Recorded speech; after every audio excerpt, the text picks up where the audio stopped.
Si Dave Pearson ay palaging nag-imagine ng isang simpleng buhay, pinagsasama ang pagiging malapit ng pamilya sa katuparan ng pagpapatakbo ng isang negosyo. Pagkatapos ng kanyang serbisyo militar, naglunsad siya ng isang kumpanya sa suburban Philadelphia, naniniwalang ang pagsusumikap ay magdadala ng tagumpay. Bagamat dedikado sa kanyang trabaho, ang kanyang debosyon sa pamilya, ang kanyang asawa, si Linda, anak na si Alay, at tapat na mga empleyado, ay mas malakas pa. Sa paglipas ng panahon, nagtayo siya ng isang maunlad na negosyo na parang isang malaking pamilya, kasama ang mga empleyado na naging malapit sa labas ng opisina. Ang kumpanya ay umunlad sa pamamagitan ng pagtutulungan, at ipinagmalaki ni Dave hindi lamang ang lumalaking kita, kundi pati na rin ang matatag na pakiramdam ng komunidad na kanyang itinayo. Ang mga empleyado ay nagdiwang, nagdalamhati, at nagsuportahan sa isa't isa, na bumubuo ng mga ugnayan na nagdulot kay Dave ng labis na kasiyahan. Isang Biyernes ng gabi, nakatayo si Dave na kontento sa kanyang tahimik na opisina, nakadarama ng pagmamalaki sa 33 empleyado at sa walang problemang pagtutulungan, lalo na sa kanyang asawa, si Linda, na humahawak sa pananalapi, at ang kanyang kapatid, si Rich, sa sales. Wala siyang ideya na ang kaligayahan na ito ay hindi magtatagal. Ang kanyang mga iniisip ay naantala ng kanyang office manager, si Hannah, na nagtanong kung kailangan niya ng anuman para sa pork roast sa susunod na araw.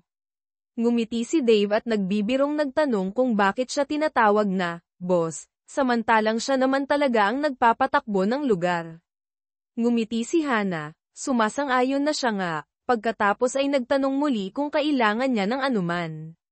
Sinabi ni Dave sa kanya na naasikaso na ni Linda ang lahat.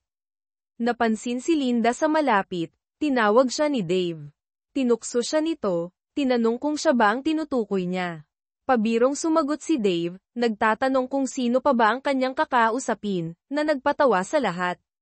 Ipinaliwanag niya na siya at si Hannah ay nagtatalo kung sino ang tunay na boss. Ngumisi si Linda, sinasabing alam ng lahat na si Hannah ang nagpapatakbo ng lugar. Idinagdag ni Hannah na si Linda ang nagsusuot ng pantalon sa bahay. Tumawa si Dave, nagpas siyang huwag sagutin iyon, at pabirong sinabi ni Linda na mas maganda kapag wala silang suot na pantalon, na nagdulot ng tawanan sa paligid. Ipinahayag ni Dave ang kanyang kaligayahan na nasa honeymoon phase pa rin sila pagkatapos ng 17 taon. Pagkatapos ay nagtanong si Hannah kung may kailangan para sa susunod na araw. Kinumpirma ni Linda na nakahanda na ang lahat at nagtanong kung ilang tao ang darating. Iniulat ni Hannah ang 28 empleyado, 26 na miyembro ng pamilya, at 31 bata. Tiniyak ni Linda sa kanila na magkakaroon ng sapat na pagkain. Pagkatapos ay tinanong niya si Hannah kung may kasama siyang dadalhin. Ngumiti si Hannah ngunit sinabi na mag-isa lang siya. Inalok ni Linda na ipakilala siya sa isang tao, ngunit si Hannah, na mas seryoso, ay humiling na huwag na lang. Sumabat si Dave, sinasabihan si Linda na hayaan na si Hannah, tinitiyak sa kanya na ayos lang si Hannah. Humingi ng paumanhin si Linda, sinasabing ang kanyang suhestyon ay nagmula sa pagmamahal. Kinilala ito ni Hannah ngunit itinago ang kanyang mga iniisip sa sarili. Kalaunan, habang naglalakad si Dave at Linda papunta sa kotse, nagpaplano ng kanilang karaniwang Biyernes ng gabi, nagtanong si Dave kung nakapagpareserba na si Linda. Kinumpirma niya, inilista ang mga pagkaing in-order niya, Mongolian beef para kay Dave, General Tso's chicken para kay Alay, at seafood platter para sa kanyang sarili. Habang nagmamaneho pa uwi, napansin ni Linda na tumahimik si Dave at nagtanong kung may problema. Nag-atubili si Dave bago aminin na, bagamat maganda ang buhay, nagsisimula na niyang mapagtanto kung gaano kabilis lumalaki si Alay. Sa lalong madaling panahon, silang dalawa na lang, dahil si Alay ay magsisimula ng magkaroon ng sarili niyang date nights at kalaunan ay pupunta sa kolehiyo. Tiniyak ni Linda sa kanya na si Alay ay palaging magiging kanilang maliit na batang babae, ngunit bumantong hininga si Dave, kinikilala ang katotohanan na lumalaki ang mga bata, kahit na hindi niya ito gusto. Si Linda, sinusubukang pasiglahin ang kanyang kalooban, ay nagmungkahi na gawing Chinese movie nights ang kanilang mga Biyernes ng gabi, silang dalawa na lang. Ngumiti si Dave sa ideya, nakadarama ng kaunting ginhawa. Pumasok si Dave at Linda sa bahay, kung saan sumugod ang kanilang anak na si Alay para yakapin ang kanyang ama, kumikinang sa kagalakan. Ang kanilang aso, si Banjo, ay tumahol ng masaya at inamoy ang mga ibinagsak na bag ng pagkain. Tuwang-tuwang inanunsyo ni Alay na nakakuha siya ng A sa kanyang geometry exam. Ngumiti si Dave at pinaalalahanan siya na sinabi na niya sa kanya na magiging ayos ang lahat. Inamin ni Alay na hindi siya naniwala sa kanya ngunit hinalikan ang kanyang pisngi bilang pagtanaw ng utang na loob. Pinanood ni Linda ng may pagmamalaki, napapansin ang matibay na ugnayan ni Alay sa kanyang ama, tulad ng mayroon siya sa kanyang yumaong ama. Sa panahon ng hapunan, nakipag-usap sila ng masigla, at pagkatapos, lumipat sila sa family room. Si Dave, umupo, nagtanong kung sino ang susunod na pipili ng pelikula. Mabilis itong inangkin ni Alay at pinili ang Robin Hood, Men in Tights, isang mas lumang komedya na nabanggit ni Dave. Tumawa si Dave, nagbibiro tungkol sa pagiging luma ng pelikula, at nagpahayag ng pagkabigla na hindi niya pinili ang susunod na pelikulang John Wick. Sumabat si Linda, idineklara na wala ng action movie para sa gabing iyon. Tumawa si Alay, inaalala na nawalan siya ng bilang ng mga bangkay sa nakaraang pelikula pagkatapos ng 100, ngunit tiniyak sa kanila na magiging masaya ang pelikula ngayong gabi. Naupo sila sa sofa, si Dave sa gitna, kasama si Alay at Linda sa magkabilang gilid. Habang nagpapahinga sila, nagulat si Dave kung gaano kabilis lumalaki si Alay. Ang iniisip na kanyang pag-alis sa kalaunan ay pumupuno sa kanya ng pagkabalisa. Kinabukasan, dumating ng maaga ang kapatid ni Dave, si Rich, at ang kanyang asawa, si Sonia, upang tumulong sa paghahanda para sa malaking pagtitipon. Habang si Sonia at Alay ay nagtatrabaho sa loob, si Dave, Linda, at Rich ay nag-asikaso sa mga gawain sa labas. Habang nililinis ni Dave ang pool, nakaramdam siya ng pamilyar na pagbulong at pumasok sa loob. Tinatawag si Linda na kailangan niyang gumamit ng banyo. Pabirong binalaan siya ni Linda na huwag siyang bahuhan ang guest powder room, nakalilinis lang ni Alay. Mas pinili ni Dave na gamitin ang banyo sa basement, pinahahalagahan ang tahimik at madilim na espasyo kung saan maaaring gumala ang kanyang isipan. Habang nag-aayos siya, naririnig niya ang isang pag-uusap sa labas ng maliit na bintana at nakilala ang boses ni Linda na kinakabahang nakikipag-usap kay Rich. Nagpahayag siya ng pag-aalala na baka mahuli sila ni Dave, ngunit tiniyak sa kanya ni Rich na abala siya. Nanlumo ang puso ni Dave habang nakikinig, tumitindi ang pangamba sa bawat salita. Binanggit ni Linda na nag-uwi ang kanilang mga anak ng mga form para sa DNA test at nagtanong kung mayroon ding ginawa ang paaralan ni Alay. Sumagot si Rich na wala siyang alam tungkol dito. Pagkatapos ay tinanong ni Rich ang tanong na tumama kay Dave na parang kanyen, kung nalaman na ba ni Linda kung siya ba ang ama ni Alay. Inamin ni Linda na iniiwasan niya ito ngunit magtatanong siya sa paaralan. Nag-atubili si Rich. Pagkatapos ay nagtanong kung dapat nilang itigil ang kanilang affair, kinikilala ang panganib. Matatag na tumanggi si Linda, sinasabing nakalusot na sila sa loob ng maraming taon at ayaw nilang malaman ni Dave, dahil sisirain nito silang dalawa. Imungkahi ni Rich na maaari siyang magsimula ng bago, ngunit galit na tinawag siya ni Linda na prick at kinumpirma ang kanilang susunod na pagpupulong sa Martes sa 6:00 sa Valley View. Pagkatapos ay naghiwalay sila, iniwan si Dave na tulala, gumuho ang kanyang mundo sa paligid niya. Isinara ni Dave ang bintana, nakadarama ng sakit. Damaloy ang mga luha habang bumubulong siya, ano ang gagawin ko? Ang sakit ay hindi matiis, ngunit alam niya na hindi niya sila maaaring harapin ngayon, na puno ng bisita ang bahay na inaasahan sa lalong madaling panahon. Kailangan niyang kumilos ng normal, kahit nadurog ang kanyang puso. Pagkatapos ng halos 20 minuto sa basement, alam ni Dave na kailangan na niyang lumabas. Ano ang maaari kong gawin? Naisip niya nang naguguluhan. Yelo, bulong niya. Ang paglabas para bumili ng yelo ay magbibigay sa kanya ng oras upang pakalmayan ang kanyang sarili. Nagwisik siya ng tubig sa kanyang mukha, sinusubukang itago ang kanyang pagkabalisa, at umakyat sa itaas, determinadong kumilos ng normal. Nakita si Sonia, sinabi niya, sabihin mo kay Linda na kukuha ako ng yelo. Sige, sagot niya, hindi alam ang kaguluhan na kanyang nararanasan.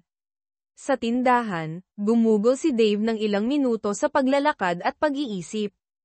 Karaniwan ng nililinaw ng paglalakad ang kanyang isipan, ngunit sa pagkakataong ito, nagsimulang tumulo ang kanyang mga luha. Frustrado, sumigaw siya. Itigil mo yan. Hindi siya sanay na maging emosyonal, at ikinagalit niya ito. Kailangan niyang manatiling kontrolado at magplano upang makalusot sa party at sa mga susunod na araw nang hindi napapansin ng sinuman. Medyo kumalma siya sa paglalakad, at nagsimula siyang bumuo ng isang diskarte. Napagtanto na masyado na siyang nagtagal, bumili siya ng 8 bag ng yelo at umuwi. Pinaghahandaan ang kanyang sarili para sa kung ano ang naghihintay. Si Alay ang unang bumati sa kanya, napansin ang kanyang pagkabalisa.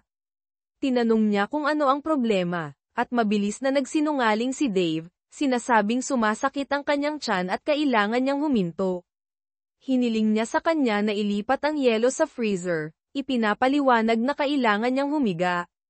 Nag-aalala, sumang-ayon si Alay at sinabing sasabihin niya kay Linda. Umasa si Dave, na ang ilang oras na mag-isa ay makakatulong sa kanya na mabawi ang kontrol. Nang tingnan siya ni Linda, sinabi niya sa kanya na sumasakit ang kanyang tiyan at nagsusuka ngunit walang lagnat. Nakiramay siya at sinabi sa kanya na magpahinga, sinasabing maiintindihan ng lahat kung hindi siya sasama sa party. Naiwang mag-isa, nagpabalik-balik si Dave at nagplano. Napagpasyahan niya na hindi maiiwasan ang diborsyo at parehong tatanggalin sina Rich at Linda sa trabaho. Naisip niya ang epekto sa pananalapi at ang epekto kay Sonia, sa mga anak, at sa kanyang mga magulang, ngunit ang kanyang pinakamalaking alalahanin ay si Alay. Natakot siyang mawala siya, anuman ang kanyang biological na relasyon. Habang sinusubukan niyang panatilihin ang kanyang sarili, umakyat si Alay sa itaas.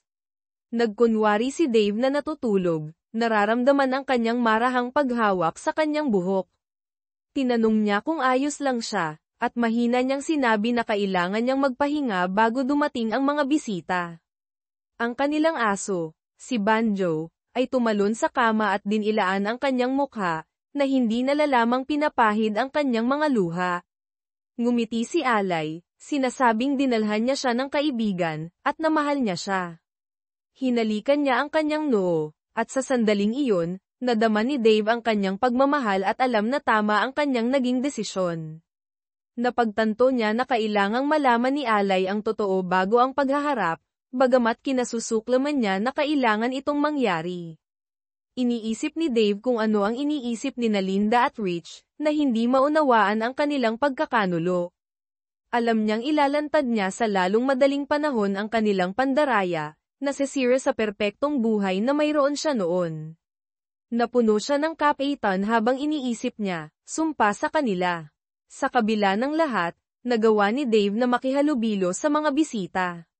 Masyadong abala sina Linda at Rich para makipag-ugnayan sa kanya, na nakakaginhawa. Napansin ni Hannah na may mali ngunit walang sinabi. Pinanatili ni Dave si Alay sa malapit, humuhugot ng lakas mula sa kanyang presensya. Ipinapalagay niya na ang kanyang pangangailangan na maging malapit ay dahil sa kanyang inaakalang sakit, na tumutulong sa kanya na mapanatili ang kanyang takip. Pagkatapos tumulong sa paglilinis, inanunsyo ni Dave na matutulog na siya ng maaga, pinipili ang guest room bilang isang dahilan, na tinanggap ni Linda. Nakaramdam siya ng kasiyahan na gumana ang kanyang plano para sa unang gabi. Kinabukasan, sama-samang nagsimba ang pamilya. Sa panahon ng serbisyo, nagkunwari si Dave na nakatanggap ng text, na nakaagaw ng atensyon ni Linda. Binigyan siya nito ng nagtatanong na tingin, ngunit bumulong siya, mamaya. Pagkatapos ng serbisyo, nagtanong si Linda tungkol sa mensahe. Sinabi ni Dave sa kanya na kailangan siya ng may-ari ng Gupta Water Equipment para sa isang pagpupulong sa Lunes at babalik siya sa Martes. Nang tanungin ni Linda kung saan, sumagot si Dave, Pittsburgh. Idinagdag niya na aalis siya sa hapon para makapagpahinga ng sapat. Pagkatapos ay nagtanong si Linda kung pupunta pa rin sila sa bahay ng kanyang mga magulang para sa pananghalian. Kinumpirma ni Dave ngunit binanggit na magmamaneho siya ng hiwalay upang makapagtagal sina Linda at Alay. Nakaramdam si Dave ng kasiyahan sa kung paano umuunlad ang mga bagay. Matagumpay niyang naiwasan si Rich sa panahon ng brunch, at masyadong abala si Linda para mapansin ang kanyang emosyonal na kawalan. Pagkatapos ng pananghalian, umalis si Dave, huminto sa bahay para kunin ang mga papeles, at nag-check-in sa isang hotel malapit sa kanilang negosyo. Pagkatapos ay tinawagan niya ang kanyang abogado, si Bill, na malapit din niyang kaibigan. Ipinaliwanag ni Dave ang sitwasyon kay Bill, na nakaranas din ng katulad na diborsyo. Bagamat hindi family lawyer si Bill, inirekomenda niya ang kanyang kasamahan, si Angela, na dalubhasa sa mga ganitong kaso. Tinawagan ni Bill si Angela, at sumang-ayon siyang makipagkita sa kanila para sa hapunan. Sa panahon ng hapunan, nalaman ni Dave na engaged sina Bill at Angela. Ginugol nila ang gabi sa pagtalakay ng diskarte, at nagtakda si Angela ng pagpupulong sa Lunes para tapusin ang mga detalye. Mukhang handa na si Dave na isilbi kay Linda ang mga papeles ng diborsyo sa Biyernes. Sa isang punto, lumabas si Dave para tumawag sa bahay, nagkunwari na nasa Pittsburgh na siya. Sumagot si Linda, nagtatanong kung kumusta ang kanyang pakiramdam. Sinabi ni Dave na medyo pagod siya ngunit ayos lang, pagkatapos ay nagtanong kung nandoon si Alay. Kinumpirma ni Linda na nanunood siya ng TV sa tabi niya. Hiniling ni Dave na ilagay siya sa speakerphone, at tuwang-tuwang sinabi ni Alay na nami-miss siya. Tiniyak ni Dave sa kanya na uuwi siya para sa kanilang date sa Martes, at nagliwanag si Alay, sinasabing pipili siya ng pelikula para sa kanila. Pagkatapos magpaalam, medyo nasaktan si Linda sa maikling pag-uusap ngunit ipinapalagay na pagod lang si Dave sa mahabang biyahe. Binuksan ni Dave ang bintana ng hotel, umaasa sa sariwang hangin, ngunit sinalubong siya ng amoy ng dumpster. Perpekto, naisip niya, na nagmumuni-muni sa gulo na naging kanyang buhay. Isinara niya ang bintana at ginugol ang gabi sa pakikipagbuno sa kanyang mga iniisip. Kinabukasan, naging maayos ang pagpupulong kay Bill at Angela. Nang gabing iyon, tumawag muli si Dave sa bahay, sinasabing nakikipaghapunan siya sa mga kliyente. Sa totoo lang, nagpaplano siyang mag-isa sa kanyang hotel room, kinatatakutan ang susunod na araw kung kailan kailangan niyang ipaliwanag ang lahat kay Alay. Alam niyang pipilitin nitong lumaki ng masyadong mabilis, isang pag-uusap na kinatatakutan niya ng buong puso. Noong Martes ng umaga, tinapos ni Dave ang kanyang diskarte, nakipagkita sa kanyang abogado upang ayusin ang mga isyu na may kaugnayan sa kumpanya at ang severance packages para kina Linda at Rich. Pagkatapos ng pananghalian, dumating siya sa opisina, nagkunwari na kara-rating lang niya mula sa Pittsburgh. Ang makita si Hannah ay nagpukaw ng mga damdamin na akala niya ay kontrolado na niya. Sa halip na dumiretso sa kanyang opisina, awkwardly siyang ngumiti at pagkatapos ay isinara ang pinto sa likod niya. Magpakatatag ka, bulong niya sa kanyang sarili. Sinuri niya ang kanyang mga plano, huminga ng malalim, at tinawag si Hannah sa kanyang opisina. Hi, Dave, bati niya sa kanya, ngunit mabilis na nawala ang kanyang ngiti nang makita niya ang kanyang mukhang puno ng luha. Hindi pinapansin ang etiketa sa opisina, sumugod siya upang yakapin siya. Ano ang problema? Ayos ka lang. Hindi, sagot niya nang nanginginig. Hindi ako nagkakasakit, pero mayroong talagang napakalaking problema. Umupo si Hannah sa isang upuan, hawak ang kamay niya.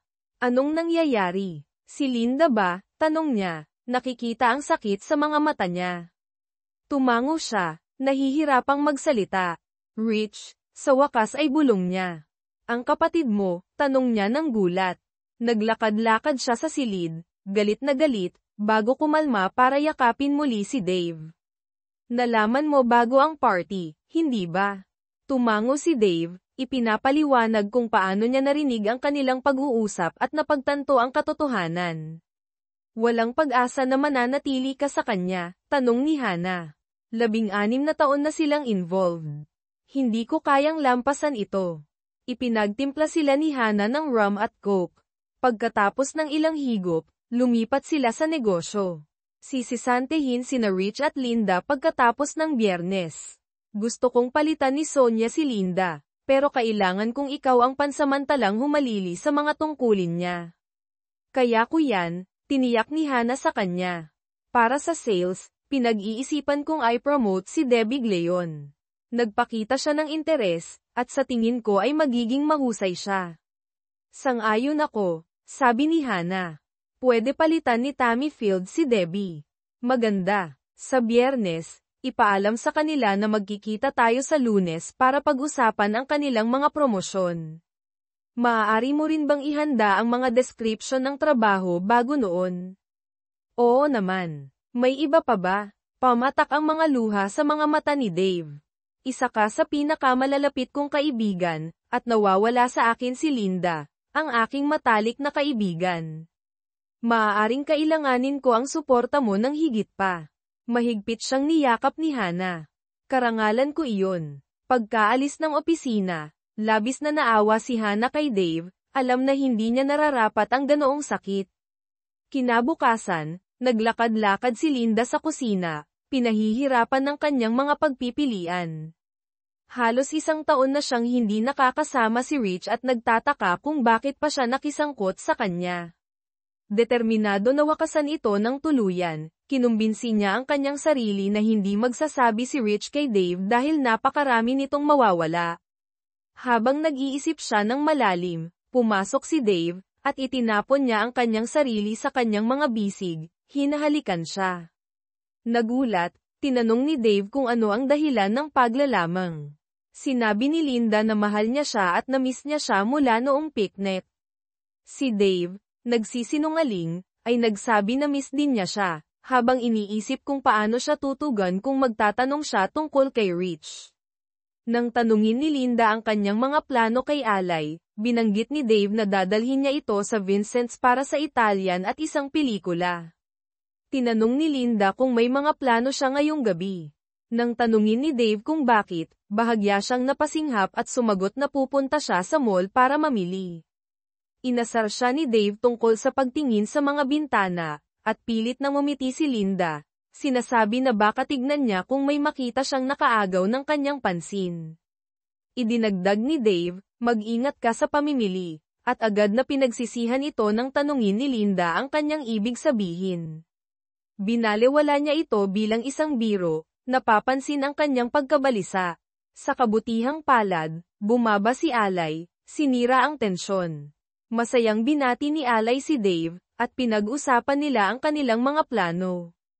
Habang umaalis sila, nakaramdam si Linda ng halo-halong pagmamalaki, pagmamahal, pagkakasala, at pagsisisi. Nagpapas siya na ngayong gabi ang huling pagkakataon kasama si Rich. Pagkatapos maghintay ng 20 minuto, kinuha niya ang kanyang mga susi at umalis para makipagkita sa kanya. Habang umaalis sina Dave at Alay, kinakabahan siya. Huminga siya ng malalim at, hawak ang kamay ni Alay, humingi ng paumanhin para sa pagbabago sa kanilang mga plano. Nag-aalala si Alay, tinanong kung bakit.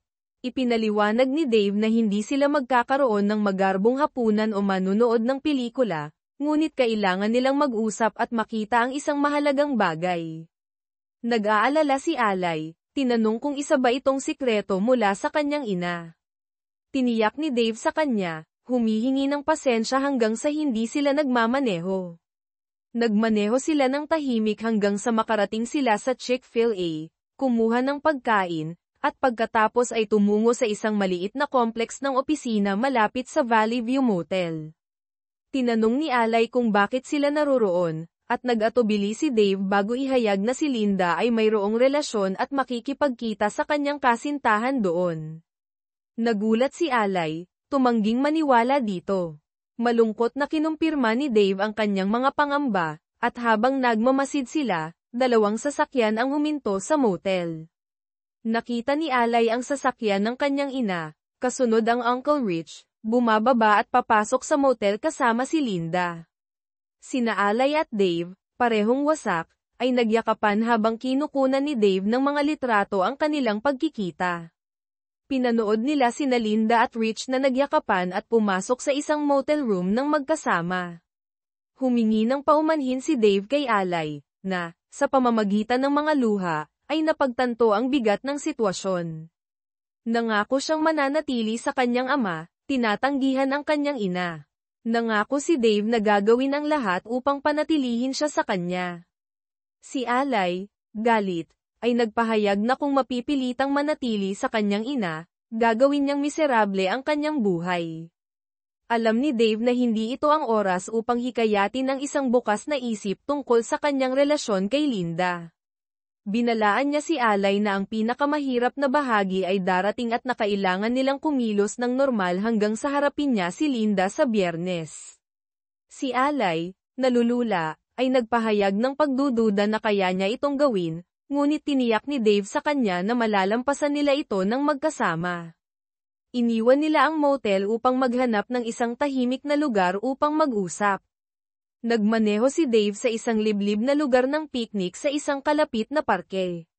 Doon, ginugol nila ang gabi sa pag-uusap, pagpaplano, pag-iyak, at paglalabas ng kanilang mga pagkabigo. Ang karanasan ay naglapit sa kanila ng higit kailanman, na nagpaparamdam na ito. Sila ba laban sa mundo? Umuwi sila pagkatapos ng 10 p.m., ngunit hindi sigurado si Alay kung paano niya nagawang kumilos ng normal sa loob ng susunod na 3 araw. Daddy, hindi ako sigurado kung makikita ko siya nang hindi ko siya gustong sampalin, pagtatapat ni Alay. Bantayan mo ang iyong pananalita, honey, malumanay na pinayuhan ni Dave. Maaaring hindi mo gustong marinig ito, ngunit sa kalaunan ay kakailanganin mong mapanatili ang ilang uri ng relasyon sa kanya. Hindi na ito magiging pareho. Hindi ko siya igagalang, mapait na sagot ni Alay. Manatili tayo sa plano sa ngayon, iminungkahi ni Dave. Pagka-uwi natin, sabihin mo lang na pagod ka at dumiretso sa kama, okay? Kaya ko yan, pagsang-ayon ni Alay. Pagkatapos ng isang sandali, idinagdag niya, Daddy, mahal na mahal kita. Hindi ko alam kung paano mo ito kinakaya, ngunit narito ako para sa iyo. Ngumiti si Dave habang huminto sila sa driveway.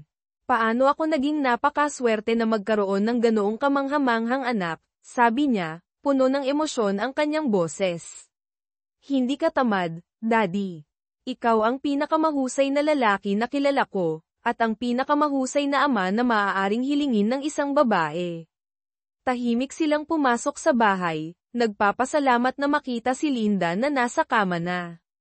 Pinanatili ni Alay ang kanyang mga emosyon habang natagpuan ni Dave si Linda na nagpapanggap na natutulog, alam na nakasama niya si Rich. Nagpapasalamat siya na pareho nilang naiwasan ang anumang interaksyon. Humiga sila ng magkatalikuran sa kama, bawat isa ay nawala sa kanilang sariling masakit na kaisipan, tahimik na pumapatak ang mga luha.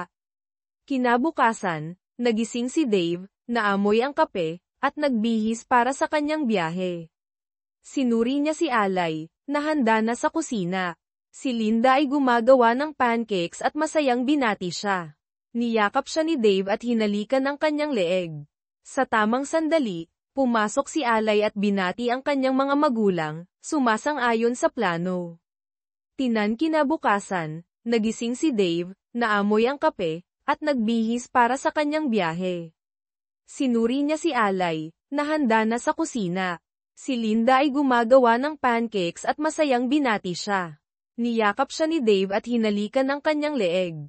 Sa tamang sandali, pumasok si Alay at binati ang kanyang mga magulang. Sumasang-ayon sa plano. Tinanong ni Dave si Alay kung nakatulog ba siyang mabuti pagkatapos ng kanyang date kasama ang hot guy na iyon. Kinumpirma ni Alay at tinanong si Linda kung tinanong na siya nito. Nagmukhang naguguluhan si Linda, kaya ipinaliwanag ni Dave na kailangan niyang bumalik sa Pittsburgh at gusto sumama ni Alay sa kanya. Sumang-ayon si Linda, sinasabi na gagawing mas kasiya siya ni Alay ang biyahe. Mabilis nilang tinapos ang almusal at sa lalong madaling panahon ay nasa daan na, nagpapasalamat na malayo sa bahay. Sa daan, tinanong ni Alay kung paano siya. Tiniyak ni Dave na mahusay siya, idinadagdag na ang kanyang ideya na sumama ay matalino at ginawang hindi na kailangan ang pag-arte. Nagbiro si Alay tungkol sa masamang pag-arte, at humajek-jek si Dave. Pagkatapos ng isang sandali, tinanong ni Alay kung pinag-isipan ba ni Dave na naroon siya kapag hinarap niya si Linda. Hindi pa sigurado si Dave, ngunit iginiit ni Alay na gusto niyang naroon, kahit na hinarap niya si Rich. Malumanay na pinaalalahanan siya ni Dave tungkol sa kanyang pananalita, at sumagot si Alay na nararapat iyon sa sitwasyon. Si Dave, humahanga sa kanyang lakas, ay nagtanong kung ano ang sasabihin niya kung naroon siya.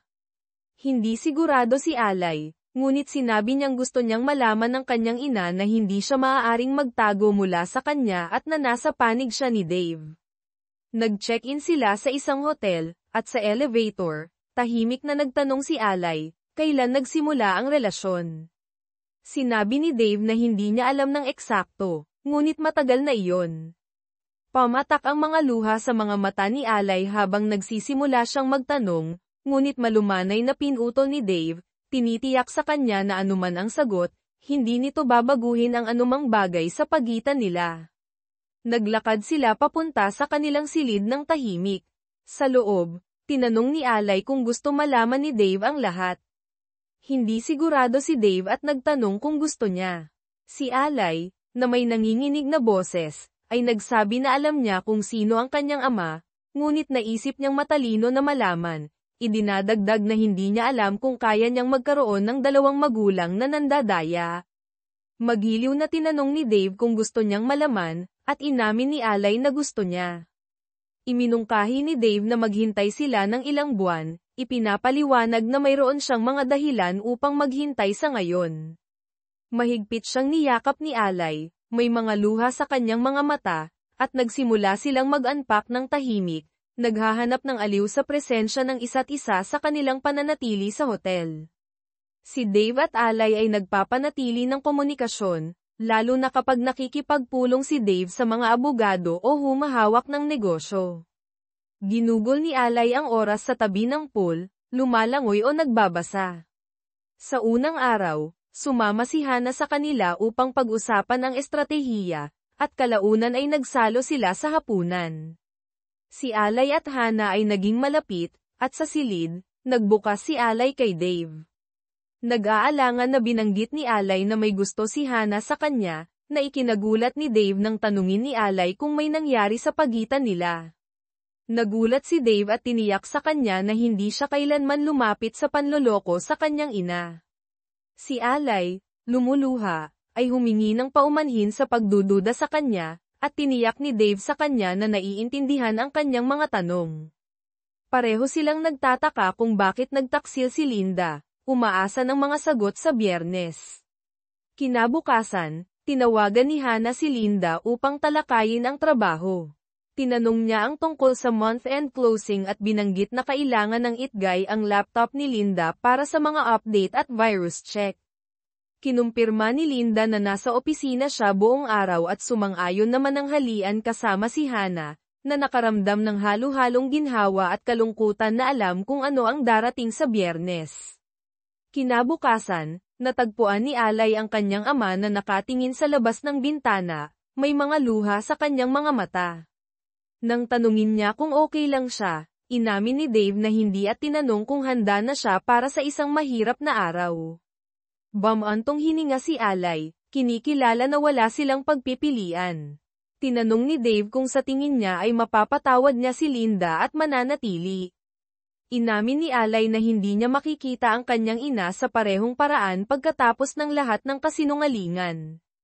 Nagyakapan sila, humuhugot ng lakas sa isa't isa, kasama si Alay na nagpapahayag ng pasasalamat sa pagsasama.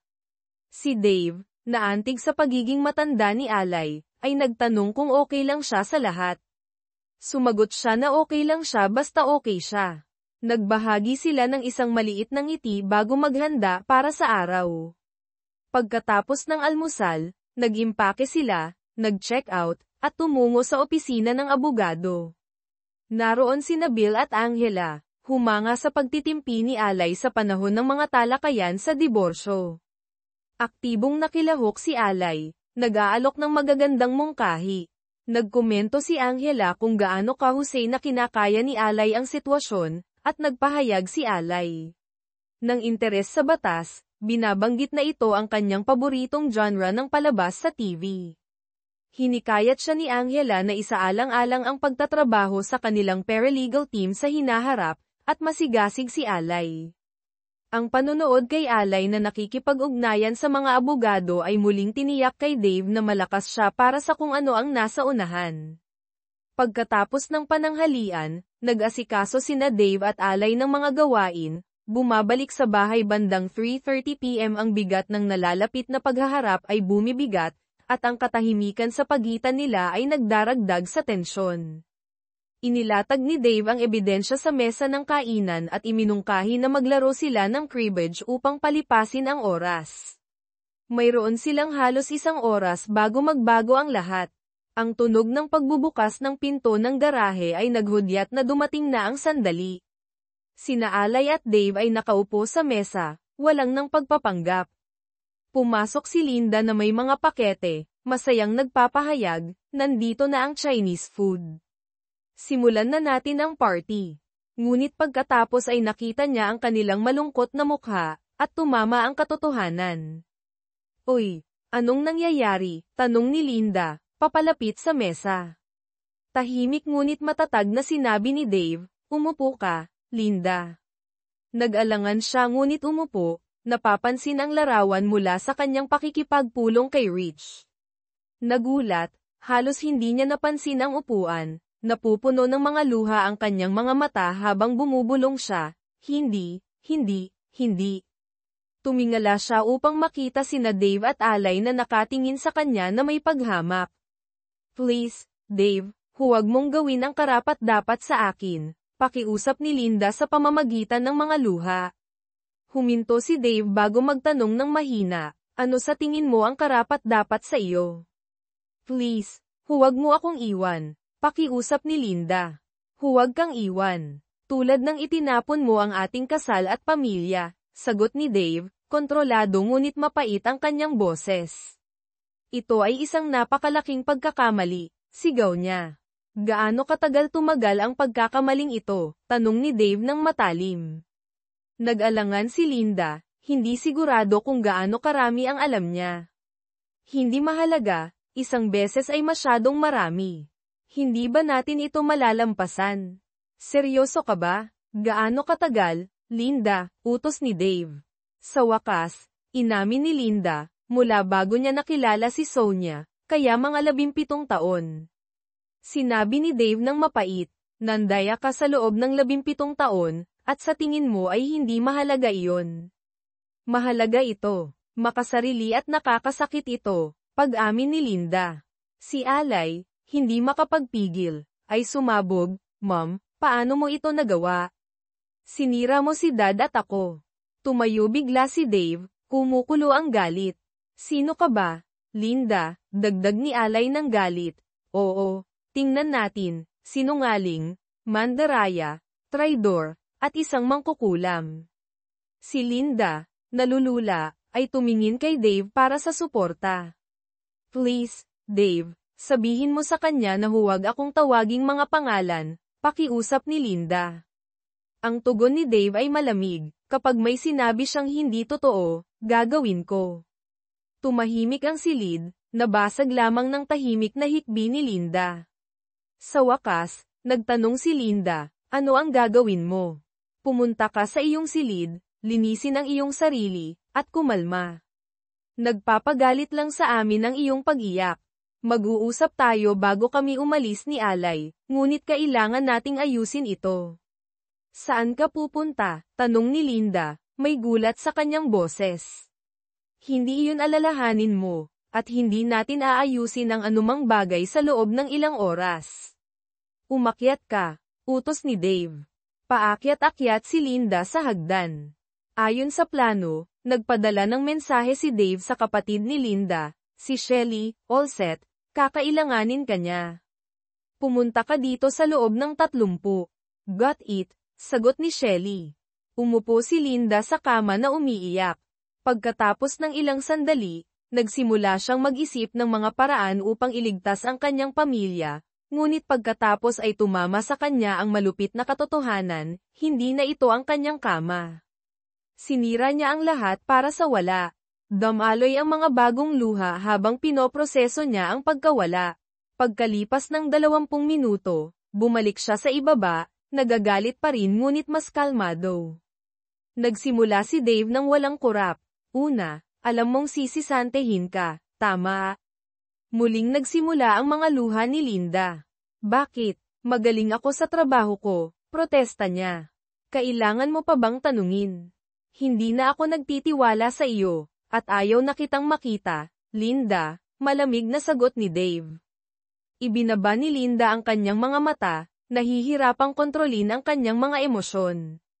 Ano pa? Inabutan ni Dave si Linda ng isang tambak ng mga papel, na nagpapaliwanag na naglalaman ito ng mga dokumentong inaasahan niya, kasama ang kanyang severance check at ang kasunduan. Tinuruan niya siyang magbukas ng isang hiwalay na bank account at suriin ang mga dokumento, na nagmumungkahi na kumuha siya ng isang abogado. Nag-alok siya na sagutin ang mga paunang gastos ngunit nilinaw na kung pipiliin niyang lumaban, ang mga gastuseng iyon ay kanya. Nanginginig, sinabi ni Linda na ang sitwasyon ay malupit at nagtanong kung maaari nilang subukang ayusin ang mga bagay. Nagpabuntong hininga si Dave at sinabi, hindi, Linda. Hindi ko na kayang gawin ito. Sinira mo ang lahat. Nagpakawala siya ng malungkot na ngiti. Sa palagay ko ay alam mo na nangyari ito, kaya hindi kita masisisi sa mga resulta. Ngunit gusto kitang makausap, giit ni Linda. Ang lahat ay nasa mga dokumento. Sagot ni Dave. Ang tanging dahilan na nakikipag-usap ako sa iyo ay upang makita si Alay. Kailangan namin upang ayusin ang ilang mga bagay bago kami magpasya kung saan kami pupunta. Nang tumugon si Linda, may kumakatok sa pinto. Siguro nandito na si Shelly, sabi ni Dave. Magiging mahirap para sa inyong dalawa, ngunit palagi kanyang minahal. Hindi kanya huhusgahan. Bago pa makatugon si Linda, binuksan ni Dave ang pinto, at pumasok si Shelly.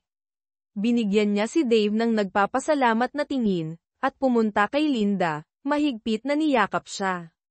Si Alay ay tumungo sa labas. Humarap si Dave kay Linda at bumulong, hindi ka ba magpapasalamat kay Shelly at magpaalam kay Alay? Umakyat si Linda at humalikay kay Dave. Mag-ingat, sabi ni Linda. Sigurado, sagot ni Dave. Si Linda ay nagtungo kay Shelly at pagkatapos ay bumaling kay Alay. Ako ay lubos na ikinalulungkot, Alay. Alam kong hindi ko na mababaliktad ang mga bagay, ngunit palagi kitang mamahalin, sabi niya, umaasa na mahigpit siyang yayakapin ni Alay. Tumugon si Alay, okay lang, Mom. Palem. Bumaling si Linda kay Dave. Palem. Tinitigan ni Dave si Alay at naglakad silang lumabas. Dave ay binaliwala ang kanyang pakiusap, ipinaalam sa kanya na malapit nang dumating si Shelly upang suportahan siya. Iminungkahi niya na sumama muna siya kay Shelly dahil hindi pa siya handang makipag-usap. Idinagdag niya na kapag handa na silang dalawa, maaari siyang bumalik upang manatili sa guest room hanggang sa magawa ang permanenteng kaayusan. Umakyat ang desperasyon sa boses ni Linda nang tanungin niya kung maaari siyang manatili. Si Dave, na nawawalan na ng pasensya, ay nagalit na hindi niya gustong makita ang kanyang mukha sa loob ng ilang panahon, ang kanyang mga salita ay nakasugat ng malalim. Tumigil si Linda bago itanong kung talagang walang pagkakataon para sa pagkakasundo. Si Dave, na may pagtatapos, ay nagsabi na hindi niya nakikita ang isang paraan, na binabanggit ang 17 taon na ginugol niya kasama ang kanyang kapatid at kung paano niya sinira ang 2 pag-aasawa at pinaghiwalay ang 3 pamilya. Si Linda, na halos hindi makapaniwala, ay nagtanong, 3. Kinumpirma ni Dave, na ipinapaliwanag na hindi lamang ang kanilang pag-aasawa at kina Sonia at Rich, kundi pati na rin ang kanyang mga magulang dahil patay na sa kanya ang kanyang kapatid. Ang bigat ng kanyang mga aksyon ay lumubog, at bumulong si Linda para sa kapatawaran ng Diyos. Kinilala ni Dave na bagamat maaaring patawarin siya ng Diyos, baka patawarin din niya siya balang araw. Dumating si Shelly noon din, at niyakap siya ni Dave bago tawagin si Alay mula sa kanyang silid. Habang naghahanda siyang umalis, sandali siyang sumulyap kay Linda, na kapwa nakikita ang sakit sa mga mukha ng bawat isa, na nararamdaman ang buong bigat ng kanilang mga buhay na winawasak. Ang ugnayan ng 18 taon ay malupit na naputol na ngayon, at kakailanganin ng panahon, kung mangyayari man, upang gumaling. Si Dave at Alay ay nagmaneho ng tahimik, batid ang plano ngunit hindi sigurado kung handa na sila. Una nang naisip ni Dave na lasapin ang sandali ngunit mabilis na natanto ang sakit na idudulot nito, lalo na sa kanyang mga magulang, na naroon na sa bahay ni Sonia at Rich para sa hapunan. Pagdating nila, bumilis ang tibok ng kanyang puso, ngunit pinisil ni Alay ang kanyang kamay at sinabi, "Dad, malalagpasan natin ito. Manatiling malapit sa iyong mga lolo at lola at ibigay sa kanila ang larawan kapag ibinigay ko ito kay Sonia," paalala niya sa kanya. "Nakuha ko," sagot niya ng may kumpiyansa. Pumasok sila sa bahay nang matapos ang hapunan. Niyakap ni Alay ang kanyang mga lolo at lola, at binati ni Sonia si Dave, "Hi guys, hindi namin kayo inaasahan, ngunit maraming pagkain." Hinalikan ni Dave ang noo ni Sonia, nagpasalamat sa kanya, at sinabing kailangan nilang mag-usap. Inabot niya kay Sonia ang isang larawan ni Rich at Linda na magkasama, habang ibinigay ni Alay ang pareho sa kanilang mga lolo at lola. Napuno ng mga paghinga ang silid habang pinoproseso ng lahat ang mga larawan. Pagkatapos ay inabot ni Dave ang isang kopya kay Rich at humingi ng paliwanag. Namutla si Rich at bumagsak sa isang upuan. Humingi ng mga sagot ang kanilang ama. Sinampal ni Sonia si Rich, sinusumpa siya. Namagitan si Dave, hinihimok siya na hayaan si Rich na magsalita. Pero, yutal ni Rich, hindi makapagtanggol sa kanyang sarili. Tinanong niya kung saan nanggaling ang larawan, at matalas na sumagot si Dave na iyon ang maling tanong, iginiit na aminin ni Rich ang katotohanan. Nagmakaawa si Sonia ng paliwanag, at ibinunyag ni Dave na nagkakaroon ng relasyon sina Rich at Linda simula pa noong hindi pa nakikilala ni Sonia si Rich. Sumabog si Sonia, inatake si Rich hanggang sa bumagsak siya sa luha at tumakbo sa sala, kung saan inaliw siya ng kanyang ina at ni Alay. Hinarap ng kanilang ama si Rich, humihingi ng kumpirmasyon, at lumuluhang inamin ni Rich ang katotohanan. Ipinahayag ng kanilang ama ang pagkasuklem, tinawag si Rich na isang kahihiyan sa pagtataksil sa kanyang sariling kapatid at asawa.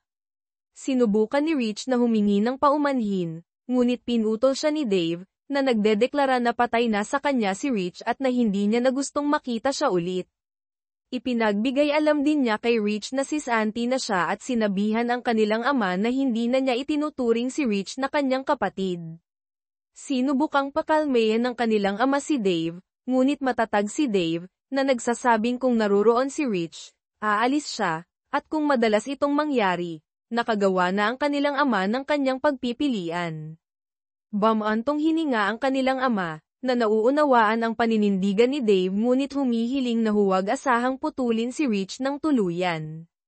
Tinanggap ni Dave ngunit nagbabala na ang sitwasyon ay hindi madaling maayos. Bumalik si Sonia, sinisigawan si Rich na lumabas at mag-impake ng kanyang mga gamit, isang utos na inulit ng kanilang ama, na nagsasabi kay Rich na huwag isiping makitira sa kanila. Si Rich, na lumuluha, ay sumulyap sa kanyang ina ngunit nakakita lamang ng paghamak. Habang kinukuha ni Rich ang kanyang mga gamit, Pinigilan siya ni Dave, hinihingi ang kanyang mga susi sa opisina at inuutusan siyang mag-ulat kay Bill Hardwack sa Lunes upang isuko ang kanyang kotse ng kumpanya at makatanggap ng separation package.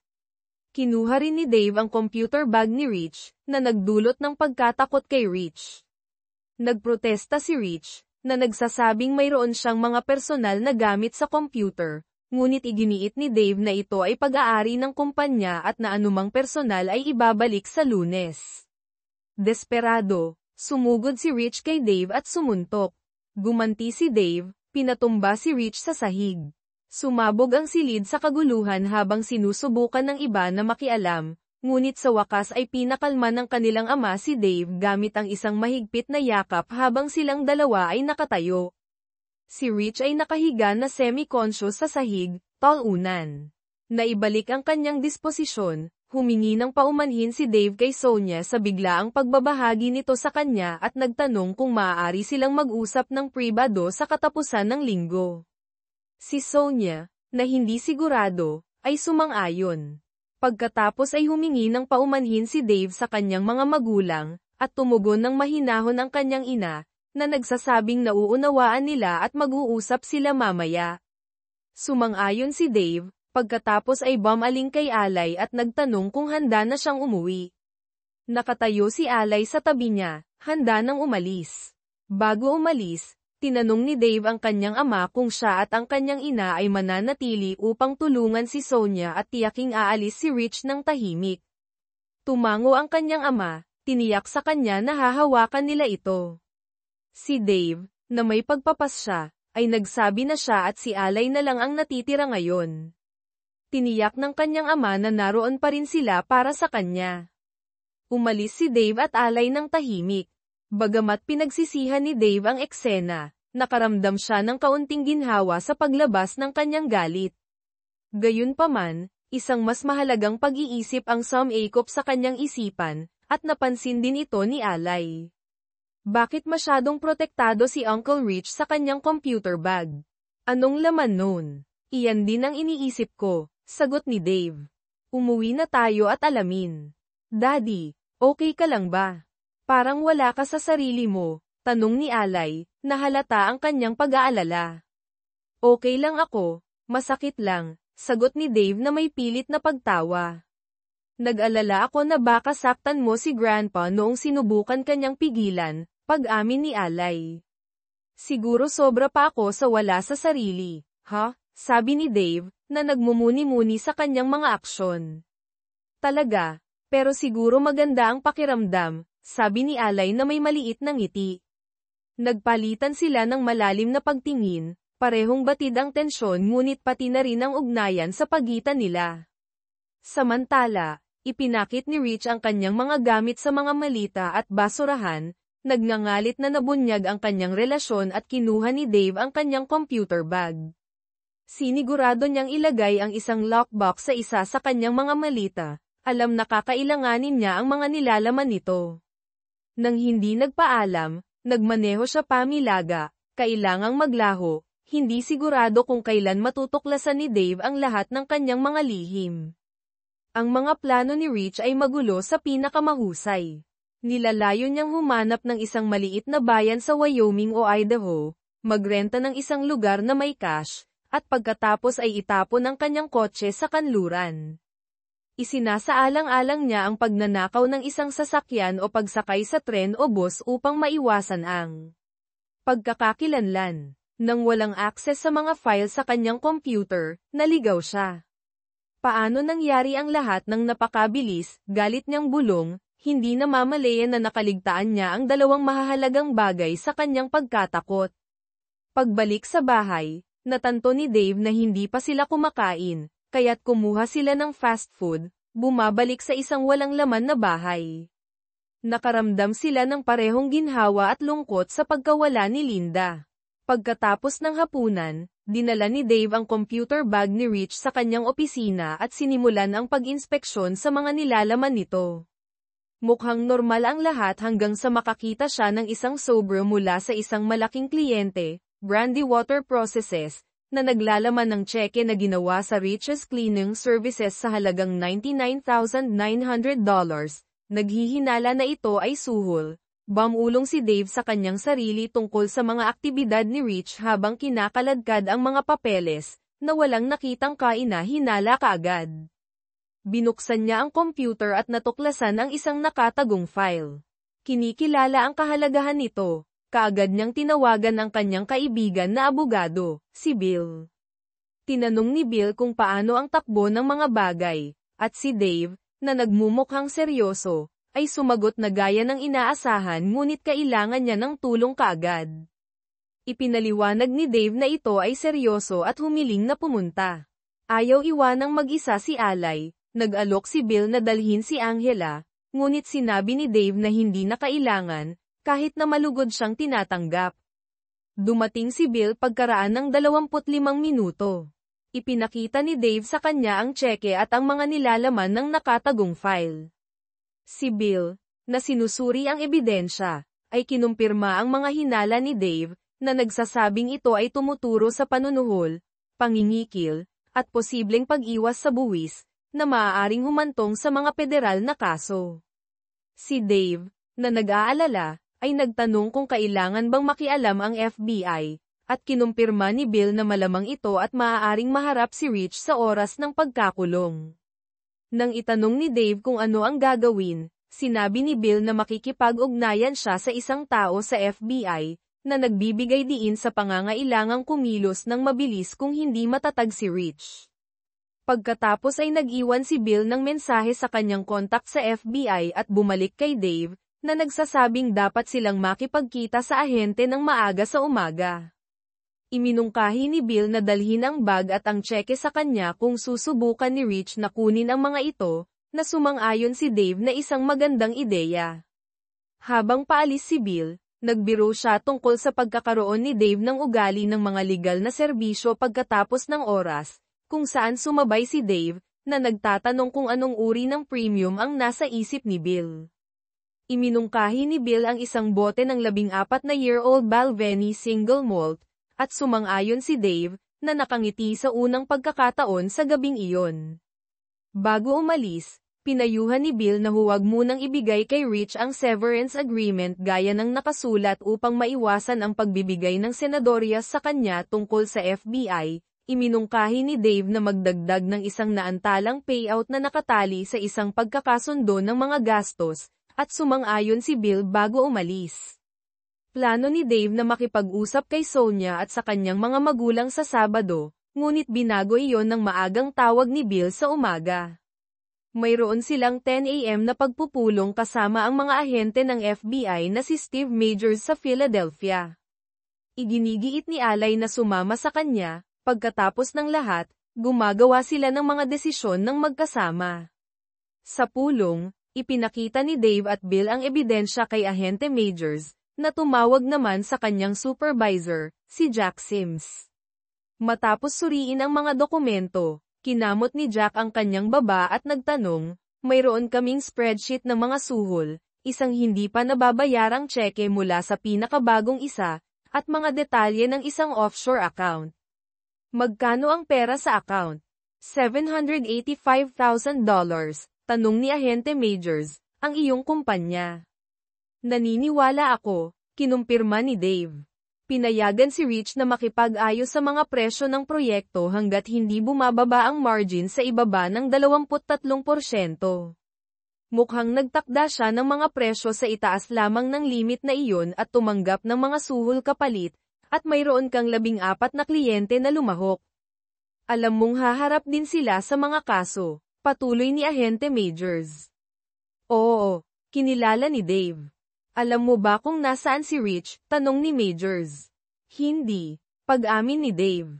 Dapat sana ay makipagkita siya kay Bill sa Lunes para sa severance, ngunit pagkatapos ng reaksyon niya nang kunin ko ang kanyang computer bag at ang katotohanan na pinalayas siya ng kanyang pamilya, malamang na tumatakbo siya. Napansin ni Ahente Majors ang mga alalahanin ni Dave. Steve, subaybayan ang kanyang telepono, utos niya. Pagkaraan ng ilang sandali, bumalik si Steve. Siya ay gumagalaw, patungo sa kanluran sa Interstate 80 sa Ohio. Subaybayan natin siya at layuning arestuhin siya sa huli ng linggo, pagpapasya ni Majors. Makikipag-ugnayan kami sa mga lokal na awtoridad at panatilihin siya sa loob ng 48 oras ng walang kaso, na nagbibigay sa amin ng oras upang maghanda ng mga formal na kaso sa Lunes. Sa daan pa uwi, nag-usap ng mahina sina Dave, Bill, at Alay, bagamat may iba pang mga alalahanin si Dave, partikular na ang DNA test ni Alay. Kung ipinakita nito na si Rich ang kanyang ama, plano ni Dave na ipaglaban ang 18 taon ng suporta sa bata, ngunit sa malamang na patungo si Rich sa bilangguan, hindi na kailangan ang planong iyon, at nakaramdam si Dave ng ginhawa. Ibinaba ni Bill sina Dave at Alay, at pagkatapos ay nag-ayos sila na makipagkita kina Sonia at sa mga magulang ni Dave. Sa panahon ng pagpupulong, umiyak ang ina ni Dave sa pagkakanulo ng kanyang bunso, habang ang kanyang ama ay nagngangalit sa galit. Si Sonia, gayunpaman, ay nag-aalala tungkol sa kanyang kinabukasan at ng kanyang mga anak. Dave, ano ang gagawin ko? Paano kami makakaahon? Tanong ni Sonia, nanginginig ang kanyang boses. Binalangkas ni Dave ang isang plano. Una, kailangan mo ng abogado para sa diborsyo. Gamitin mo ang akin, si Angela Hall. Kung makulong si Rich, dapat mong makuha ang karamihan sa iyong pinagsamang mga ari-arian. Sabi ng FBI, ibabalik ang ninakaw na pera ng kumpanya, at kakailanganin ko ang ilan nito upang muling ayusin. Ang natitira ay mapupunta sa isang trust para sa iyo at sa mga bata. Alam kong mayroon kang business degree, kaya ikararangal ko kung gagampanan mo ang papel ni Linda sa kumpanya. Maaari kang magtrabaho mula sa bahay at alagaan pa rin ang iyong mga anak. Kumusta iyon? Niyakap ni Sonia si Dave sa pagkakagan, at nag-alok din ng suporta ang kanyang mga magulang. Ngumiti si Dave kay Alay, na ipinagmamalaki kung paano palaging pinangalagaan ng kanyang tatay ang pamilya. Sa daan pa uwi, binanggit muli ni Dave ang DNA test. Babe, napag-isipan mo na ba ang DNA test? Napag-isipan ko na, sagot ni Alay. Mahirap magdesisyon, pero sa tingin ko dapat natin itong gawin. Okay ka ba doon? Hindi ako galit, at sumasang-ayon ako, tiniyak ni Dave sa kanya. Kukuha ako ng mga test kit ngayong linggo. Alam mong hindi nito babaguhin kung gaano kita kamahal, di ba? Alam ko, mahinang sabi ni Alay. Hindi rin ito babaguhin ang nararamdaman ko para sa iyo. Gusto ko lang malaman. Nakaramdam si Dave ng kaunting ginhawa pagkatapos talakayin ang DNA test kay Alay. Bagamat marami pang natitirang trabaho, nakikita niya ang pagtatapos ng bangungot na ito na papalapit. Samantala, nagmaneho si Rich pakanluran sa Interstate 80 sa buong magdamag, humihinto sa isang McDonald's para sa almusal at para magpahinga. Bago pumasok sa Ohio, gamit ang kanyang iPad, naghanap siya ng mga destinasyon at nagpa siya sa Sioux Falls, malayo ngunit malaki upang magsama-sama.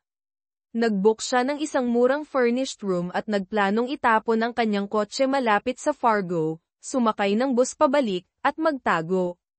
Gumaganda ang pakiramdam, yeah. Sigaw ni Rich ng malakas. May plano na ako. Ngunit habang nagmamaneho siya, lumitaw ang mga pagdududa, at natanto niya kung gaano kapintasan ang kanyang plano. Sa kabila ng takot, nakaramdam siya ng pagkakulong at hindi na makakabalik ngayon. Dumaan sa kanyang isipan ang mga pag-iisip ng pagsuko, ngunit mas lalo siyang natakot sa mga ito, kaya't nagpatuloy siya. Naisip niya ang kanyang pamilya at ang pinsalang nagawa niya. Pinilit niyang ituon ang pansin sa galit, alam na siya ngayon ang pinaghahanap, walang lugar ang panghihinayang. Sa huli ay pinilit siya ng pagkapagod na huminto sa isang Cracker Barrel parking lot para sa ilang oras ng pagtulog. Noong linggo ng umaga, nagising siya sa tamang oras para sa almusal, pagkatapos ay sumabak muli sa daan, nagmamaneho ng walang layunin habang nagmumuni-muni sa kanyang mga aksyon. Lalong bumigat ang bigat ng kanyang mga pagpipilian, ngunit sinubukan niyang isantabi ito. Pagsapit ng gabi, huminto siya sa isang diner malapit sa Omaha, 200 milya pa rin mula sa Sioux Falls, kung saan mayroon siyang reserbasyon sa motel. Habang papalapit siya sa diner, tinanong siya ng dalawang lalaki kung siya si Richard Pearson. Alam niyang tapos na. Naabutan siya ng FBI.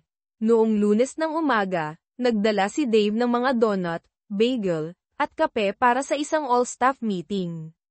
Bago iyon, noong 8 a.m., nakipagkita siya kina Debbie Gleason at Tammy Fields upang ipahayag ang kanilang mga promosyon. Sa pulong, ipinakilala niya sila bilang bagong sales team. Suportado ang mga staff sa kabila ng kamakailang kaguluhan. Matapos ihatid ang balita, muling nagtuon ng pansin si Dave sa pagsulong sa kanyang negosyo at personal na buhay. Kinabukasan, formal na kinasuhan si Rich ng maraming felony, at sinimulan ng FBI ang pagsisiyasat sa mga kliyenteng sangkot sa panunuhol. Alam niyang mawawalan siya ng ilang customer, sinimulan ni Dave ang muling pagbubuo ng negosyo. Nagpaplanong ihiwalay ang bahagi ng pagmamanupaktura at bumuo ng bagong kumpanya ng distribusyon. Tinapos niya ang mga planong ito sa tamang oras para sa pagbabalik ni Linda. Alam niyang kakailanganin niya ang lahat ng kanyang lakas upang harapin ang mga hamon sa hinaharap. Nang gabing Biyernes na iyon, naghapunan sina Dave at Alay sa kanilang paboritong Chinese restaurant, na nabalisa ang kanilang routine dahil sa pagkawala ni Linda. Habang naghahapunan, nakatanggap si Dave ng tawag mula kay Linda, na gustong pag-usapan ang pag-uwi. Ipinakita ng malamig na sagot ni Dave na ginsang ang kanilang relasyon. Kinumpirma niya na kumuha siya ng abogado at tinapos agad ang tawag. Napansin ni Alay ang kanyang tensyon at nag-alok ng tahimik na suporta. Sa kabila ng mabigat na kapaligiran, lumakas ang kanilang ugnayan habang sama-sama nilang hinaharap ang sitwasyon. Kinabukasan, sina Alay at Dave ay nasa sala nang pumasok si Linda. Agad na umakyat si Alay sa itaas nang hindi kinikilala ang kanyang ina. Napansin ni Dave ang sama ng loob ni Linda bago bumalik sa kanyang iPad. Binati ni Linda si Dave, ngunit sinenyasan niya itong maghintay. Pagkatapos tapusin ang kanyang laro, isinantabi niya ang iPad at tinanong kung nabasa na niya ang mga papeles. Kinumpirma ni Linda na nabasa na niya ang mga ito at tinanong kung maaari silang mag-usap tungkol sa pananatiling magkasama bilang isang pamilya, na nagpapahayag ng kanyang takot na magbago ang lahat. Kinwestiyon ni Dave kung ang ibig niyang sabihin ay ang pananatiling kasal habang patuloy niyang ginagawa ang gusto niya. Iginiit ni Linda na hindi iyon ang kanyang intensyon, sinasabing sila ay naging masayang pamilya, at hindi niya kayang isipin na matapos ito. Nangako siyang hindi na niya ito ipagsasapalaran muli.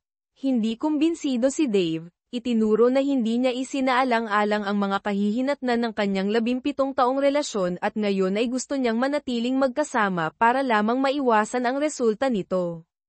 Inakusahan niya itong nagpakasaya sa kanyang kapatid habang wala siyang alam sa bahay. Itinanggi ni Linda na mahal niya si Rich, inamin na hindi pa niya ito gaanong gusto, at inilarawan ito bilang makasarili at kakilakilabot sa kama. Hindi makapaniwala si Dave, tahimik na sinabi na ipinagsapalaran niya ang lahat sa loob ng 17 taon para sa isang lalaking hindi niya gaanong gusto at hindi sinubukang tapusin ito, ngunit hindi pa rin niya maipaliwanag kung bakit. Umiiyak na inamin ni Linda na hindi niya alam kung bakit niya ito ginawa, na tinawag itong isang hanggal at makasariling pagkakamali. Ipinaliwanag niya na ang unang beses ay isang lasing na pagkakamali, at pagkatapos nito, nagbanta si Rich na sasabihin kay Dave kung hindi sila magpapatuloy. Kinilala niya na nakakuha siya ng kaunting kilig sa pagtatago nito ngunit hindi niya lubos na maipaliwanag ang kanyang mga acts tungkol sa personal na buhay niya. Si Dave ay hindi gaanong interesado sa pakikipag-date kahit hinihikayat siya ng mga kaibigan. At kay Alay, tila sabik ang mga babae mula sa simbahan na makuha ang kanyang atensyon, pero hindi siya nagmamadali. Mas nami-miss niya si Linda kaysa sa inaasahan niya pero hindi niya ito masyadong iniisip kapag kaya niya. Iniisip ang hinaharap, isang babae lang ang sumasagi sa isip niya. Isang Miyerkules ng umaga, ilang buwan pagkatapos ng desisyon ng hukom, Pumasok si Hana sa opisina ni Dave na may dalang mga sulat. "Hey boss, parang dumating na yung mga papeles ng diborsyo." Binuksan ni Dave ang sobra. "Yep, tamang-tama sa oras." Pagkalipas ng 7 linggo, opisyal na akong malaya. "Ano ang nararamdaman mo tungkol doon?" Tumigil si Dave. Halo-halo, lungkot, saya, ginhawa, at pagkabalisa. Karamihan, nakakaramdam ako ng pananabik. Ang mayroon kami ni Linda ay espesyal, at ngayong tapos na iyon, gusto kong muling mahanap ang espesyal na pakiramdam na iyon. Alam mo ba ang ibig kong sabihin? Oo, alam ko, sagot ni Hana na may bahagyang ngiti, nag-iisip kung ito na ba ang tamang pagkakataon. Paalis na sana siya pero nag-atubili sa may pintuan, pagkatapos ay tahimik na umamin, "Dave, gusto ko rin ng isang bagay na espesyal. Natatakot akong sabihin ito, pero mahal kita. Mahal na kita mula noong araw na ininterview mo ako. Hindi mo kailangang sumagot ngayon, pero kung interesado ka, yayain mo akong lumabas kapag handa ka na." Ang sagot ko ay oo. Lumapit si Dave sa likod niya at dahan-daang ipinulupot ang kanyang mga braso sa kanya, hinalikan ang kanyang leeg, at bumulong, "Dinner mamayang gabi." Habang nasa mga bisig pa rin niya, lumingon siya para makita ang kanyang ngiti at kumikislap na mga mata. "Sa bahay ko, sa 6, mungkahi niya. Magluluto ako at magsuot ng casual na damit." Ang kanyang malapad na ngiti ay nagpaliwanag sa kanyang mukha. Mabilis na naubos ang isang bote ng alak at lasagna dahil naging pangalawa na lang sa isip ang dinner. Ang kanilang malalim na pagkakaibigan ay namulaklak sa isang bagay na higit pa, at ibinulong ni Hana kay Dave na gusto niyang makasama siya. Ngumiti si Dave at sinabi sa kanya na marami siyang naiisip na dahilan para doon. Pabirong lumayo siya na may pilyo sa kanyang mga mata at hinilingang. Lahat ng mga dahilang iyon kaagad. Agad na sumang-ayon si Dave, handa na siyang dalhin sa kwarto. Sa sumunod na 2 linggo, ginugol ni Dave at Hana ang bawat gabi na magkasama pagkatapos ng romantikong mga dinner sa bahay niya. Isang gabi, ibinulong ni Dave na oras na, at walang pag-aalinlangan, binuhat niya siya papunta sa kwarto, nararamdaman niyang nagkakasundo ng perpekto ang kanyang buhay. Pagkatapos, sinabi ni Dave kay Hana na tapos na siyang magpigil. Umamin siya ng kanyang pagmamahal sa kanya, sinasabi na hindi niya gustong matapos ang kanilang relasyon. Ngumiti si Hana, sinisigurado sa kanya na mayroon sila sa isa't isa, at kung sigurado siya, gusto niyang hindi na sila maghiwalay pa. Pabirong sinabi ni Dave na baka maging mahirap ang paglalakad, pero handa na siya. Tinukso siya ni Hana. Tinatawag siyang smartass, pero nilinaw na alam niya ang ibig niyang sabihin. Pagkatapos ay kinilala ni Dave na kahit isipin ng iba na masyado silang nagmamadali, wala siyang pakialam. Sumang-ayon si Hana, sinasabi na namuhay siya kasama ang mga damdaming ito sa loob ng maraming taon at parang tama iyon sa kanya rin.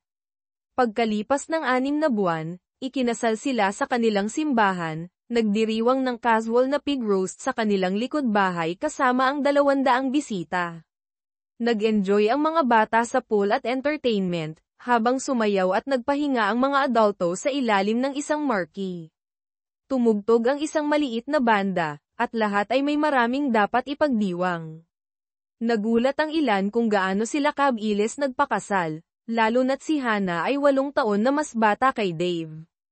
Ang paliwanag ay simple, alam nilang natagpuan na nila ang tamang kapareha, dagdag pa na si Hana ay 3 buwan na buntis at, sa edad na 30, nagpaplano silang magkaroon ng mas maraming anak. Habang papalapit na sa pagtatapos ang party, napansin ni Hana na dumating si Linda at lumapit para batiin siya. Parehong hindi sigurado ang mga babae kung paano ang magiging pagbisita. Pero mabilis na pinagaan ni Linda ang tensyon sa pamamagitan ng pagngiti at pagyakap kay Hana. Mainit niya itong binati, nagkokomento tungkol sa napakagandang selebrasyon. Nagpasalamat si Hana sa kanya, nagbiro tungkol sa mga pig roast ni Dave, at nagtanong kung kumusta na si Linda. Inamin ni Linda na nagtatrabaho pa rin siya sa kanyang sarili, pero mas maayos na siya kaysa noong mga nakaraang buwan. Tiniyak niya kay Hannah na tunay siyang masaya para sa kanya at kay Dave. Sa sandaling iyon, sumali si Dave sa kanila at binigyan si Linda ng mainit na yakap, ipinapahayag ang kanyang kagalakan na dumating siya, kahit na sana ay dumating siya ng mas maaga. Ipinaliwanag ni Linda na hindi niya gustong maging ang ex na kumuha ng atensyon, pero inulit niya na masaya siya para sa kanila. Nagpasalamat si Dave sa kanya at nagtanong kung handa na si Alay na gumugol ng 3 linggo kasama siya habang siya at si Hannah ay nasa kanilang honeymoon.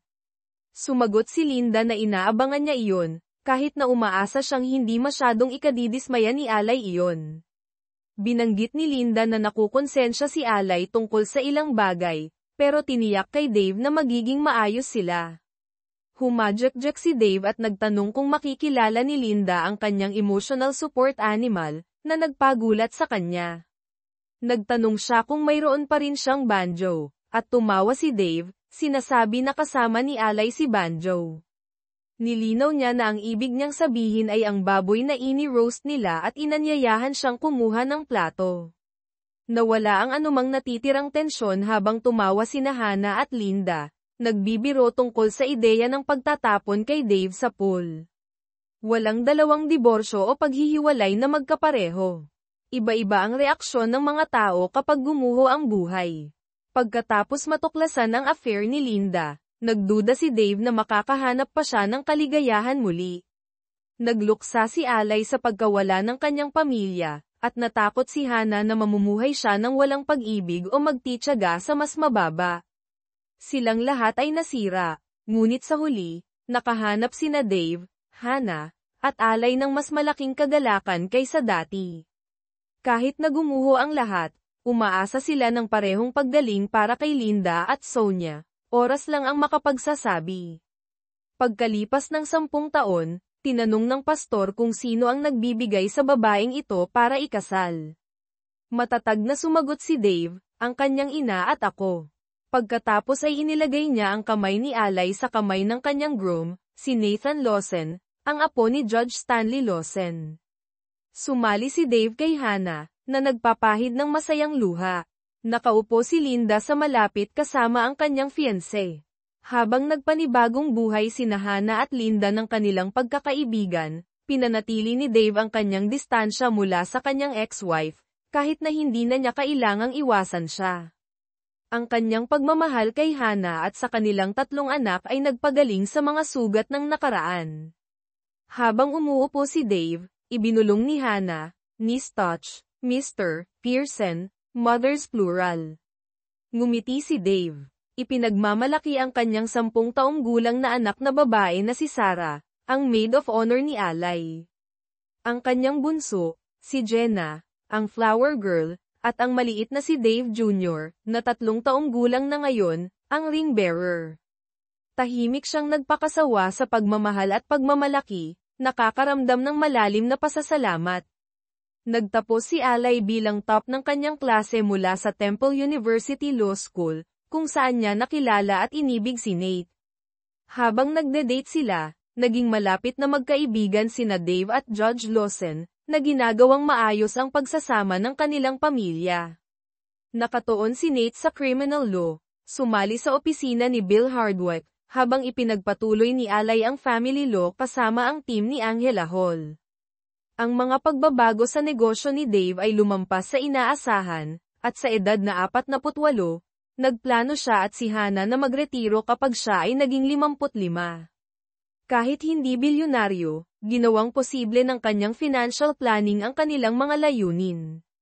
Muling nagpakasal si Sonia sa isang kahanga-hangang lalaki na nagmamanage ng Eastern Territory ng isang pump company na kinakatawan ng negosyo ni Dave. Kasama ang kanyang 2 anak na lalaki mula kay Rich, mayroon na silang isang 4 na taong gulang na anak na babae. Nagretiro na ang mga magulang ni Dave at nag-e-enjoy sa magandang kalusugan. Ipinapasa ang mga Sunday family dinner kay Dave at Hannah. Pagkalipas ng 3 buwan mula sa kasal ni Alay, sinira ng ama ni Dave ang isang pangako at binanggit si Rich. Ipinabatid niya kay Dave na aalis si Rich sa susunod na linggo at gustong makita ang pamilya bago siya umalis. Inamin ni Dave na naisip niyang makipag-ugnayan mula noong palayain si Rich mula sa kulungan at binanggit na narinig niya na sumali si Rich sa isang missionary group.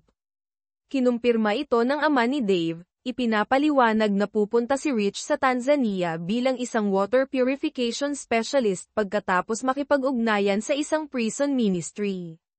Sumang-ayon si Dave sa pagbisita, pero nagbabala na maaaring hindi magustuhan ito ni Sonia at ng kanyang pamilya.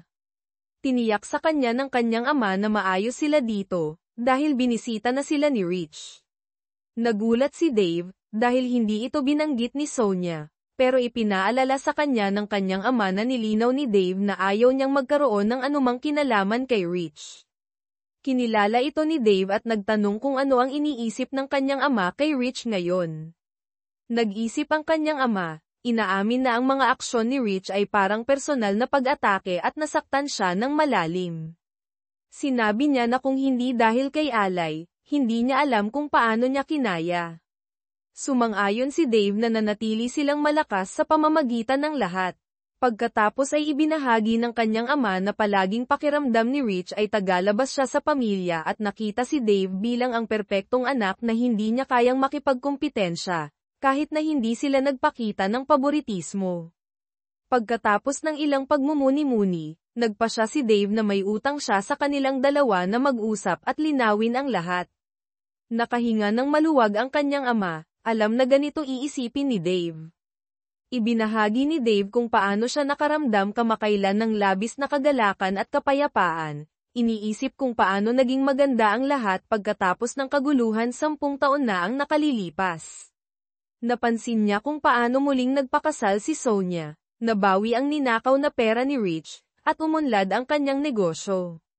Nang tanungin ng kanyang ama kung sinasabi ni Dave na ang ginawa ni Rich ay naging isang pagpapala, inamin ni Dave na sa ilang paraan ay naging ganoon ito, kahit na ang pagtatapos ng kanyang kasal kay Linda ay isang trahedyang pagkawala. Gayunpaman, nagpahayag siya ng malalim na pagmamahal kay Hannah at hindi niya ipagpapalit siya sa kahit ano. Tinanong ng kanyang